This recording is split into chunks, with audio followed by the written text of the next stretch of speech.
दोस्तों, सुशांत के मामले की जांचें जारी हैं। चाहे सीबीआई की हो, ईडी की हो या फिर एनसीबी की, सभी अपनी अलग अलग जांच कर रहे हैं। हालांकि एनसीबी ने अपनी 52,000 पन्नों की चार्जशीट कोर्ट में फाइल कर दी है, लेकिन फिर भी एनसीबी की जांच अभी भी जारी है और बहुत जल्द एनसीबी एक और सप्लीमेंट्री चार्जशीट फाइल करने वाली है।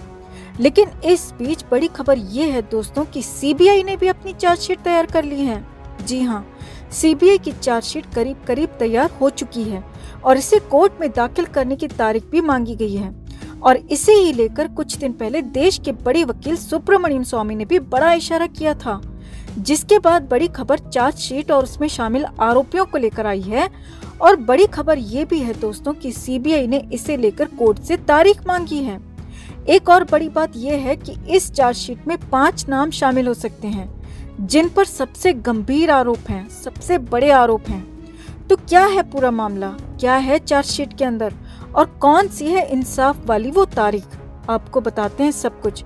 लेकिन उससे पहले हम एक बार फिर आपको याद दिलाना चाहते हैं कि आप भूले तो नहीं कि हमें ये मुहिम तब तक यूं ही जारी रखनी है जब तक हम सुशांत को इंसाफ नहीं दिला देते और इस घटिया बॉलीवुड को उसकी औकात। और ये आपके साथ के बिना संभव नहीं है दोस्तों। इसीलिए हमारी ताकत बनने के लिए चैनल के साथ अभी तक नहीं जुड़े हैं तो जुड़ जाएं और हम सबके चहेते सुशांत के लिए इस खबर को भी ज्यादा से ज्यादा लाइक और शेयर जरूर करें। तो सुशांत सिंह राजपूत को लेकर 9 महीने से इंतजार हो रहा है कि सच सामने आएगा, आज आएगा या फिर कल आएगा। सुशांत के साथ हुए 14 या फिर कहीं 13 जून की वारदात का खुलासा होगा। लेकिन इंतजार महीने दर महीने बढ़ता ही चला गया। लेकिन अब सबसे बड़ी खबर, सबसे बड़ा अपडेट यही है दोस्तों कि सुशांत सिंह राजपूत के मामले में सीबीआई ने अपनी चार्जशीट तैयार कर ली है और इसे लेकर कुछ दिन पहले बड़े वकील सुब्रमण्यम स्वामी ने भी बड़ा इशारा दिया था। स्वामी पहले दिन से इस केस को फॉलो कर रहे हैं दोस्तों और लगातार आरोप लगाते रहे हैं कि सुशांत को मारा गया है और सुशांत से पहले दिशा सालियान को भी मारा गया। हालांकि अब तक ये बात साबित नहीं हो पाई है, मगर स्वामी आरोप लगाते रहे हैं और सीबीआई की जांच भी अभी जारी है। अब सूत्रों के हवाले से इसे लेकर ही सबसे बड़ी खबर है कि सुशांत सिंह राजपूत को लेकर सीबीआई की जांच पूरी हो गई है। जी हाँ दोस्तों, यही खबर है कि एसएसआर की जांच पूरी हो चुकी है और सूत्रों के मुताबिक सीबीआई ने कोर्ट से चार्जशीट के लिए वक्त मांगा है, तारीख मांगी है और अप्रैल के पहले हफ्ते में सुशांत मामले की चार्जशीट कोर्ट में फाइल की जा सकती है, क्योंकि लंबे समय बाद सुब्रमण्यम स्वामी ने भी सुशांत मामले पर अपडेट दिया था और एक बार फिर कहा था कि सुशांत और दिशा का मर्डर ही हुआ था, जिसे सुसाइड का रूप दे दिया गया। और स्वामी के स्टेटमेंट की टाइमिंग को लेकर भी कई बातें कही जा रही थी और इसीलिए इस बयान के बाद सूत्रों के हवाले से बड़ी खबर है कि अप्रैल के पहले हफ्ते में सुशांत मामले में चार्जशीट कोर्ट में फाइल हो सकती है, क्योंकि सीबीआई ने हर पहलू से जांच पूरी कर ली है, हर तरह के सबूत जुटा लिए हैं और सभी गवाहों के स्टेटमेंट भी रिकॉर्ड कर लिए हैं। सीबीआई ने इस बार लो प्रोफाइल होकर जांच की है, लेकिन चार्जशीट में कई बड़े खुलासे, कई हाई प्रोफाइल नाम होने की संभावना जताई जा रही है। अब सूत्रों के मुताबिक चार्जशीट में क्या हो सकता है वो आपको बताते हैं और आप भी समझिए कि इस चार्जशीट से इंसाफ का पहला कदम कैसे आगे बढ़ सकता है। तो सुशांत को मारने को लेकर सुशांत के पिता ने पटना में केस दर्ज कराया था, जिसमें रिया चक्रवर्ती मुख्य आरोपी थी और रिया के पिता के साथ रिया का भाई शौविक समेत 5 आरोपी थे और इसी केस को बाद में सीबीआई को सौंपा गया। यानी सीबीआई के केस में भी मुख्य आरोपी रिया और रिया का भाई शौविक भी प्रमुख आरोपी हैं। इसी मामले में बाद में सीबीआई ने कुछ और नाम भी जोड़े थे और बड़ी खबर ये है कि सीबीआई इस नतीजे पर पहुंच चुकी है कि सुशांत के साथ कुछ तो गलत हुआ था। जी हाँ दोस्तों, सीबीआई सूत्रों से आ रही खबर के मुताबिक ये माना जा चुका है कि सुशांत के साथ गलत हुआ था और लंबे समय से सुशांत परेशान थे।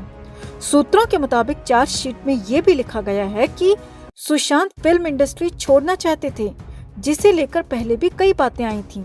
सुशांत माया नगरी मुंबई को छोड़कर केरल में बसना चाहते थे, वहाँ खेती कर शांति और सुकून भरा जीवन जीना चाहते थे।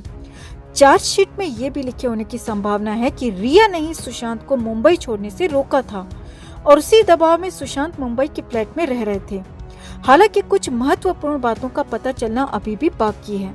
लेकिन चार्जशीट की जो लीक्ड चीजें हैं, चार्जशीट से जुड़ी जो लीक्ड बातें सामने आई हैं, उसके मुताबिक रिया पर गंभीर आरोप लगाए गए हैं और अप्रैल के पहले हफ्ते में कोर्ट में चार्जशीट दाखिल हो सकती है, क्योंकि कोर्ट से सीबीआई ने वक्त मांग लिया है, समय मांग लिया है। इसके बाद रिया का पूरा खेल सामने आ जाएगा, क्योंकि इस केस में मुख्य आरोपी रिया चक्रवर्ती ही है। अब हालांकि इस चार्जशीट की पूरी बातें, इस पूरे खुलासे की सारी बातें अभी सामने नहीं आई हैं, पता नहीं चल पाई हैं, लेकिन इतना जरूर पता चला है दोस्तों कि रिया का नाम एनसीबी केस की ही तरह सीबीआई के केस में भी सबसे ऊपर है और इसे लेकर बहुत जल्द सीबीआई बड़ा खुलासा करने जा रही है और इसीलिए माना जा रहा है कि रिया की मुश्किलें बहुत जल्द एक बार फिर से बहुत ज्यादा बढ़ने वाली हैं और इसीलिए सुब्रमण्यम स्वामी ने भी अचानक सुशांत को लेकर स्टेटमेंट जारी कर दिया और हो सकता है कि स्वामी को भी इसकी कोई बड़ी जानकारी हाथ लगी हो, तभी तो इतने दिनों बाद स्वामी ने भी अपनी चुप्पी तोड़ी है और सुब्रमण्यम स्वामी ने सामने आकर सुशांत को लेकर एक बार फिर से अपना स्टेटमेंट जारी किया और एक बार फिर से वही आरोप दोहराए जो पिछले कई महीनों से स्वामी लगातार दोहराते आ रहे हैं। यानी कि अप्रैल में वो बड़ा दिन आ सकता है जब सुशांत मामले में कोर्ट में चार्जशीट दाखिल हो सकती है और वो दिन कौन सा होगा, अब इसे लेकर समय कोर्ट की तरफ से दिया जाएगा। तो दोस्तों, हम धीरे धीरे ही सही इंसाफ को लेकर आगे बढ़ रहे हैं और आप सबका साथ बना रहा तो हम मिलकर सुशांत के लिए इंसाफ लेकर ही रहेंगे। इसीलिए ये मुहिम ठंडी न पड़ने दे दोस्तों, हमारे साथ यूं ही बने रहें, क्योंकि आप हैं तो ही हम हैं। दोस्तों, आपको याद होगा कि सुशांत के पिता के एफआईआर के बाद पटना पुलिस मुंबई पहुंची थी। जब वो सुशांत के घर सीन रिक्रिएट करने के लिए वहां पहुंची, तब उन्होंने वहां पर सुशांत के घर पर काम करने वाले कुछ लोगों से भी बातचीत की थी, जिसमें सुशांत के घर का स्वीपर भी शामिल था। स्वीपर ने बताया था कि रिया मैडम की इजाजत के बिना कोई भी घर में नहीं घुस सकता था। मैडम ही तय करती थी कि सुशांत के कमरे को साफ करना है या नहीं करना। खासकर सुशांत के कमरे में किसी बाहरी कर्मी को जाने नहीं दिया जाता था। एक समय ऐसा आ गया जब वे अपने ही कर्मियों से नहीं मिल पाते थे। रिया मैडम बाहर से सुशांत के कमरे का दरवाजा बंद कर देती थी। तो दोस्तों, इस हद तक इस चुड़ैल ने सुशांत की जिंदगी, सुशांत के घर पर कब्जा कर रखा था, जहां इसने सुशांत को न सिर्फ अपने परिवार बल्कि घर में काम करने वाले कर्मचारियों तक से दूर कर दिया था।